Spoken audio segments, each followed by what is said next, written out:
নমস্কার। শিবরাত্রিতে নিয়ম মেনে 108 বার জপ করুন এই মন্ত্র, মুহূর্তেই পাবেন ফল।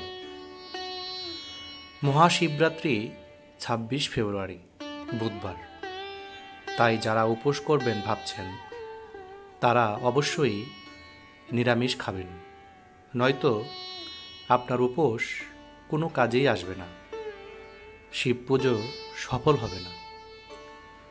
শিব পুজোর দিন মেয়েরা চুল খুলে রাখবেন না, কারণ এতে মেয়েদের ওপর শিবের কুদৃষ্টি পড়তে পারে। তাতে অবিবাহিত মেয়েদের বিবাহ আটকে যেতে পারে, আর বিবাহিত মেয়েদেরও স্বামীকে নিয়ে চিন্তায় পড়তে হতে পারে। শিবের মাথায় জল ঢালার আগে গঙ্গা জলের সঙ্গে চন্দন বেটে মিশিয়ে নিন, তারপর তাতে দুধ মেশান, একটি বেলপাতা সেই জলে ভিজিয়ে রাখুন, তারপর এই জল বাবার মাথায় ঢালুন। এতে আপনার জীবনের বাধা বিপদ কেটে যাবে। ছেলেরাও এইভাবেই শিবের মাথায় জল ঢালুন। শিব পুজো সবসময় উত্তর মুখে বসে করবেন এবং শিবলিঙ্গকেও উত্তরমুখী করে রাখবেন।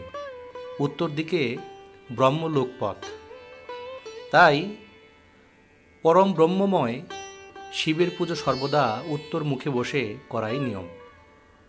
শিব মন্দিরে গিয়ে জল ঢালার সময় মাথায় রাখবেন শিব ঠাকুর যেন আপনার উত্তর দিকে থাকে। ওং নমো ভগবতে রুদ্রায়, এই মন্ত্রটি কাল 108 বার জপ করুন। একভাবে শুদ্ধ কাপড়ে খালি পেটে এই মন্ত্র জপ করতে পারলে আপনার জীবনের সব বাধা নিমিষেই কেটে যাবে।